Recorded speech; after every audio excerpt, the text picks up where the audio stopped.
অনুচ্ছেদ বহাল থাকায় স্বাধীনভাবে ভোটদানে অন্তরায় তৈরি হয়েছে অভিযোগ করেন বিরোধী দলীয় চিফ হুইপ নাহিদ ইসলাম। কিন্তু এই রাষ্ট্রপতি নির্বাচনকে ঘিরে রাষ্ট্রপতি নির্বাচনে একটা অদ্ভুত জঘন্য ঘটনা ঘটে গেছে। আমি এই ঘটনার তীব্র নিন্দা প্রতিবাদ জানিয়ে রাখলাম। রাষ্ট্রপতি নির্বাচনের ভোটের ফলাফল আমার কাছে পৌঁছেছে। অবশেষে রাষ্ট্রপতি হয়ে গেল মির্জা ফখরুল ইসলাম আলমগীর। এই রাষ্ট্রপতিকে নিয়ে অনেক আলোচনা, অনেক সমালোচনা হয়েছে, অনেক কিছু হয়েছে। অবশেষে দিন শেষে সেই রাষ্ট্রপতি মির্জা ফখরুল ইসলাম আলমগীর তিনিই হলেন। ডক্টর ইউনূস নয়, তারপর হচ্ছে কর্নেল অলি সাহেব তিনিও নয়, মির্জা ফখরুল ইসলাম আলমগীর তিনি হয়েছেন রাষ্ট্রপতি। প্রিয় দর্শক, কিন্তু এইখানে কিছু একটা হয়েছে, গোপন একটা তথ্য ফাঁস হয়ে গেছে। নির্বাচন যদিও কিছুক্ষণ আগে শেষ হয়েছে, ঘোষণাও হয়ে গেছে, কিন্তু তারপরেও পরেই বেরিয়ে আসছে কিছু চাঞ্চল্যকর তথ্য, যে কথাগুলো শুনলে আপনারা অবাক হতে বাধ্যই হবেন যে এইগুলো ছিল। তো চলেন কথা না বাড়িয়ে আমরা সেই বিশেষ অংশটুকু দেখে আসি ভিডিওর। রাষ্ট্রপতি নির্বাচনের ভোটের ফলাফল আমার কাছে পৌঁছেছে,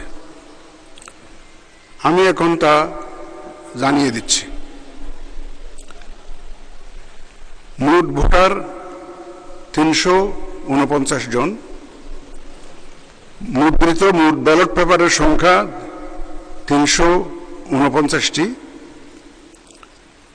ব্যবহৃত ব্যালট পেপারের সংখ্যা ৩৪৩টি। 343 ইউজড হয়েছে ব্যালট পেপার। অব্যবহৃত ব্যালট পেপারের সংখ্যা 6টি।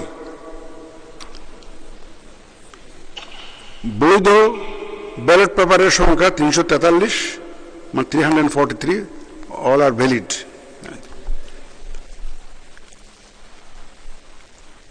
চারটা ব্যালট পেপার আমরা রিপ্লেস করেছি, কিছু ভুল ত্রুটি হয়েছে, এটা আমাদের বিধিতে কভার করে 91 সালের বিধি 10 নম্বর বিধি অনুযায়ী আমরা রিপ্লেস করে দিয়েছি এটা।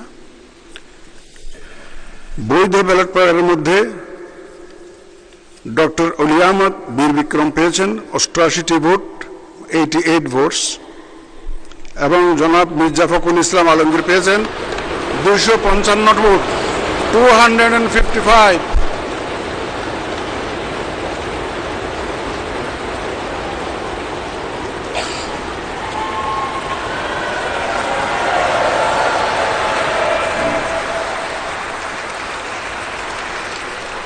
উনি পেয়েছেন 255 ভোটস। তদ অনুযায়ী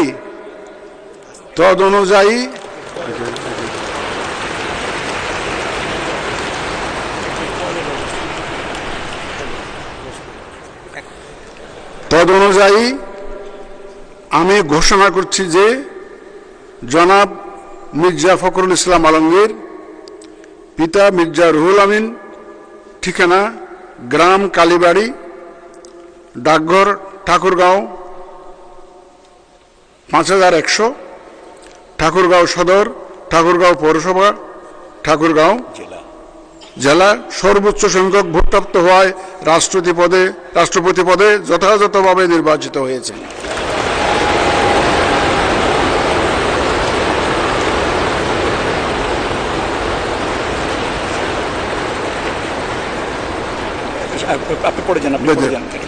রাষ্ট্রপতি নির্বাচনের প্রতিদ্বন্দ্বী প্রার্থীদ্বয় এবং সম্মানিত ভোটার, মাননীয় সংসদ সদস্যগণ, আপনাদের সবাইকে জানাচ্ছি অনেক অভিনন্দন ও শুভেচ্ছা।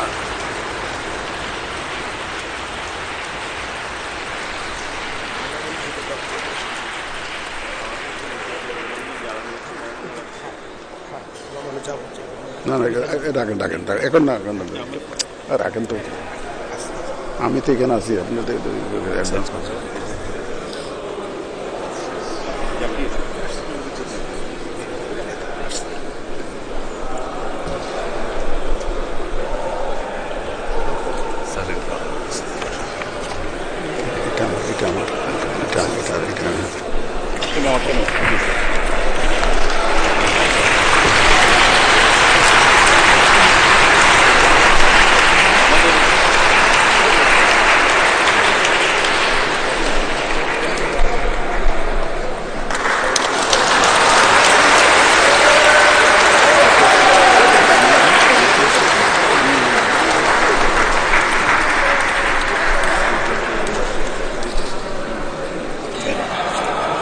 জলসা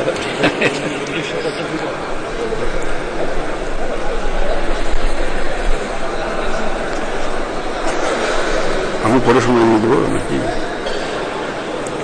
আমি একটু পরে বলে যাবো নাকি না? এটা এটা একটা এই মুহূর্তে কেউ শুনবে না। আর আপনি ধন্যবাদ দিয়ে শেষ করেন, এটা চলতে থাকতেছে ওইটাই নিয়ম। রাষ্ট্রপতি নির্বাচনের প্রতিদ্বন্দ্বী প্রার্থীদ্বয় এবং সম্মানিত ভোটার, মাননীয় সংসদ সদস্যগণ, আপনাদের সবাইকে জানাচ্ছি অনেক অভিনন্দন ও শুভেচ্ছা।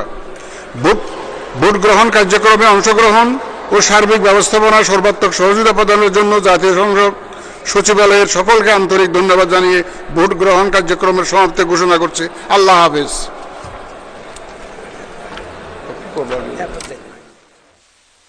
বাংলাদেশে রাষ্ট্রপতি নির্বাচন অনুষ্ঠিত হয়ে গেছে এবং ফলাফল ঘোষিত হয়ে গেছে, কিন্তু এই রাষ্ট্রপতি নির্বাচনকে ঘিরে, রাষ্ট্রপতি নির্বাচনে একটা অদ্ভুত জঘন্য ঘটনা ঘটে গেছে।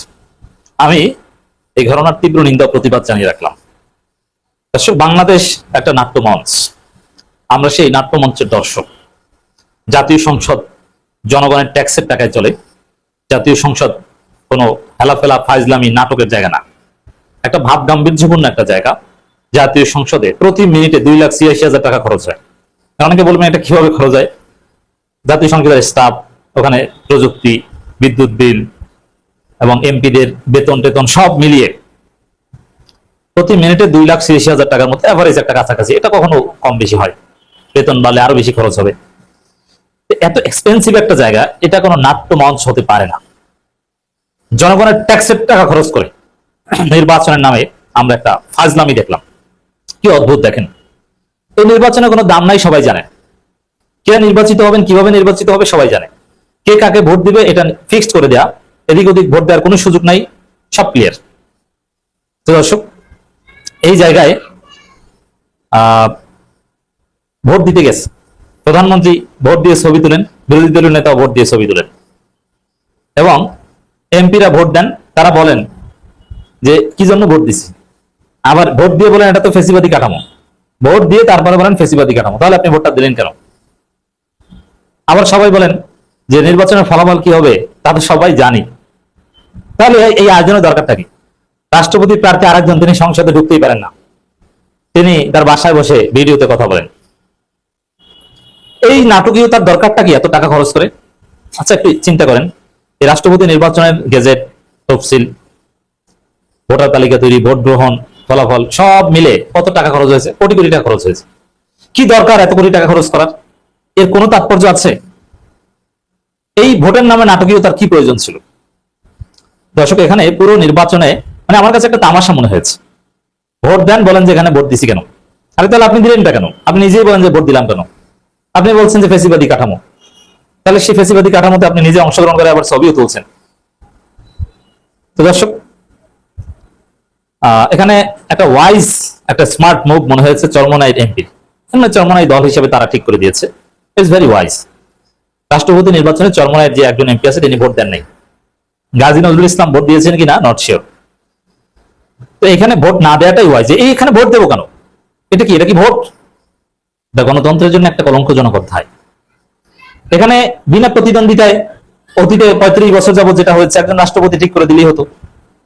বা জামাতও তাদের কি পরিমাণ ভোট আছে এটা জানে, এই বাস্তবতায় তারা কেন নির্বাচনে অংশগ্রহণ করতে গেল? এক কথা, এটা ট্যাক্সের টাকা অপচয়, জনগণের সাথে তামাশা, একটা রঙ্গমঞ্চ আমরা দেখলাম। তো দর্শক, এখানে সবথেকে ভালো লেগেছে নাহিদ ইসলামের কথা। তিনি বলছেন ফেসিবাদী ব্যবস্থার আলোকেই নতুন রাষ্ট্রপতি নির্বাচন হচ্ছে। আই রিপিট মাই কোশ্চেন, ফেসিবাদী ব্যবস্থার আলোকে নির্বাচনে, তথাকথিত নির্বাচনে আপনারা অংশগ্রহণ করেছেন কেন?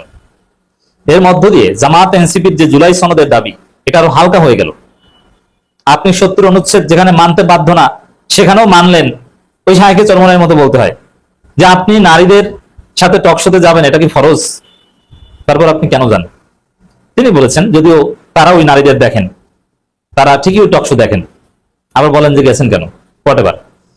এরকম যে এখানে যাওয়া তো আপনার জন্য ফরজ না, এখানে ভোট দেওয়া, অংশগ্রহণ করা আপনার জন্য মোটেও জরুরি না।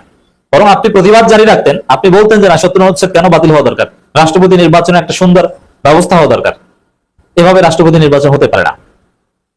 তারপরও অ্যাটলিস্ট বলেছেন নাহিদ ইসলাম যে ফেসিবাদী ব্যবস্থার আলোকে নতুন রাষ্ট্রপতি নির্বাচন হচ্ছে, তাও ভোটটা দিয়ে তারপরে বলেছেন। এর মানে ফেসিবাদী ব্যবস্থার আলোকে ভোট দিয়েছেন নাহিদ ইসলাম, ডাক্তার শফিকুর রহমানরা।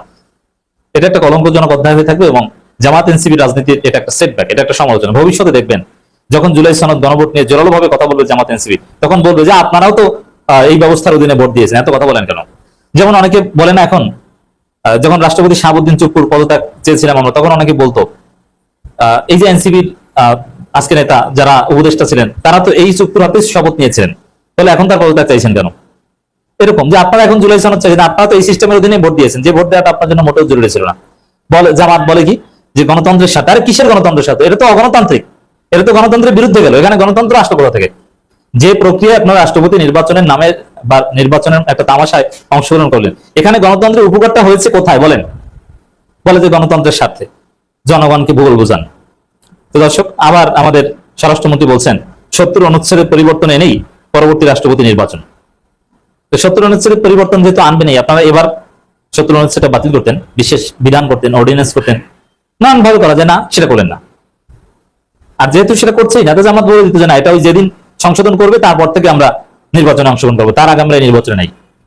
তো দর্শক, আমার কাছে খুব অদ্ভুত এবং হাস্যকর লাগে এবং পুতুল খেলার মতো লাগে। পুতুল খেলা যেরকম বাচ্চা পুতুলকে খাওয়াই দেয়, যে পুতুল তুমি খাও খাও, আসলে জানা যে ও খায় না, ও খেতে পারে না, এরকম একটা বিষয়। নির্বাচন কমিশনে বলছে যে ফলাফল ঘোষণা করা হবে শীঘ্রই, ভোট গণনা করে ফলাফল ঘোষণা করা হবে। কিসের ভোট গণনা করবে, কিসের ফলাফল ঘোষণা করা হবে? আরে ভাই, কি হবে এটা আপনি জানেন না? আবার সেই ভোট গণনা আবার বিটিভি দেখায়, এগুলো কি কি দেখায়? কিসের ভোট? কর্নেল ওলি তিনি বলছেন, ভিডিওতে কথা বলছেন, ইত্তেফাকের রিপোর্ট একদম লাইভ বলছেন যে এখানে ফলাফল কি হবে এটা তো আমরা জানি। তা আপনি জানেন, তাহলে আপনি কি মানে কোন? আবার সিপি বলছেন রাষ্ট্রপতি শপথ গ্রহণের সাথে সাথে এমপি মন্ত্রী পদ শূন্য হবে, আরো নানান কথাবার্তা বলছেন, অথচ যেটা সব সেট আপ করা। দর্শক, নাহিদ ইসলাম বলেন সরকার গণভোটের রায়ের সাথে প্রতারণা করেছে। প্রতারণা করলে আপনাদের তার প্রতিবাদ করে এই নির্বাচন বর্জন করা উচিত ছিল, প্রার্থী দেওয়াটা ঠিক হয়নি। এটা ওই 18 সালের নির্বাচনের মতো, যে বিএনপি নির্বাচনে অংশগ্রহণ করে সংসদে শপথ নিয়েছে, মানে আওয়ামী লীগকে সুযোগ করে দিয়েছে নির্বিঘ্নে দেশ চালানোর। এরকম এখানে এই বিতর্কিত ফেসিবাদী কাঠামোর নির্বাচনে অংশগ্রহণ করে জামাত এনসিপি ভুল। মির্জা ফখরুল ইসলাম আলমগীর বিএনপির পক্ষ থেকে খুবই একজন যোগ্য ব্যক্তি, খুবই একজন সুদক্ষ একজন নেতা। মির্জা ফখরুল ইসলাম আলমগীর তিনি অনেক দিন যাবৎ বিএনপির সাথে রয়েছেন এবং আমরা দেখেছি অনেক আওয়ামী লীগের নেতাকর্মীরা তারাও কিন্তু মির্জা ফখরুল ইসলাম আলমগীরকে পছন্দ করে এবং তারা রাজনীতি, অনেকেই বলেন যে না, তারা রাজনীতি করার ঠিক আছে, কিন্তু বিএনপি যেটা করবে সেটা তো আসলে হয়তো বা কেউ কল্পনাও করতে পারবে না। যেহেতু তাদের রাষ্ট্রপতি তাদের দলের মধ্যে রয়েছে, এখন আর বাহিরে কেউ নেই, সো তারা কিন্তু বেশ ভালো মতোই সুবিধা নেবে তাদের দলকে বাঁচানোর জন্য। প্রিয় দর্শক, যাই হোক, এই বিষয়টা নিয়ে আরও আলোচনা সমালোচনা হবে। মাত্রই তো শেষ হলো নির্বাচন, সো লিখবেন আপনাদের মন্তব্যগুলো, আমরা দেখতে চাই আসলে মির্জা ফখরুল ইসলাম আলমগীর রাষ্ট্রপতি হওয়ার পরে কে কে খুশি হয়েছেন, আবার কে কে কী বলছেন সেটাও লিখবেন।